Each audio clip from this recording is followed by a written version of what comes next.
লোকসভা থেকে বহিষ্কারের পরেই তৃণমূলের প্রাক্তন সাংসদ মহুয়া মৈত্রকে দিল্লির সরকারি বাংলো ছেড়ে দিতে বলা হয়, কিন্তু তাতে রাজি হননি মহুয়া। চেয়েছিলেন 2024 সালের লোকসভা নির্বাচনের ফল ঘোষণার পরেই তিনি বাংলো খালি করবেন। এ নিয়ে দিল্লি হাইকোর্টেও মামলা করেন মহুয়া, কিন্তু বৃহস্পতিবার মহুয়ার আবেদন শুনেই বিচারপতি জানিয়ে দেন এ বিষয়ে আবেদন করতে হবে কেন্দ্রীয় সরকারের ডাইরেক্ট অফ এস্টেটের কাছে, আদালত করতে পারবে না। এরপরে মহুয়ার আইনজীবী মামলাটি প্রত্যাহার করে নেন। প্রসঙ্গত, ঘুষের বিনিময় প্রশ্নকাণ্ডে মহুয়াকে লোকসভা থেকে বহিষ্কার করা হয় গত 8ই ডিসেম্বর। তারপরেই সাংসদের বাংলো 1 মাসের মধ্যে খালি করার জন্য মহুয়াকে নির্দেশ পাঠাতে বলে সরকারের আবাসন কমিটি।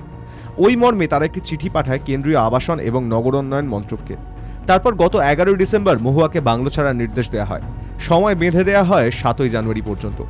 এই নির্দেশকে চ্যালেঞ্জ করে দিল্লি হাইকোর্টে লিখিত হলফনামা দাখিল করেন মহুয়া। বুধবার আদালতের নির্দেশের পর এখন বাংলো ধরে রাখার জন্য মহুয়ার হাতে সময় রইল মাত্র 4 দিন।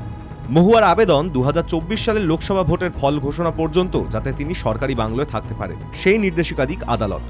মহুয়ার আইনজীবী জানান, যদি তার মক্কেল সংশ্লিষ্ট সময়ের জন্য বাংলোয় থাকার অনুমতি দেওয়া হয়, তাহলে বর্ধিত সময়ের জন্য প্রযোজ্য যে কোনো খরচা দিতেও প্রস্তুত। সেই আবেদনের প্রেক্ষিতেই বিচারপতি সুব্রাতনম প্রসাদ বৃহস্পতিবার জানিয়ে দেন, সরকারি আবাসনে থাকার জন্য আবেদন ডাইরেক্ট অফ এস্টেটের কাছেই করতে হবে। কেন্দ্রীয় সরকারকে এ বিষয়ে আইন মেনেই সিদ্ধান্ত নিতে হবে। সাংসদ পদ খারিজের প্রতিবাদ করে মহুয়া সুপ্রিম কোর্টে যাওয়ায় বুধবার শুনানি হয়।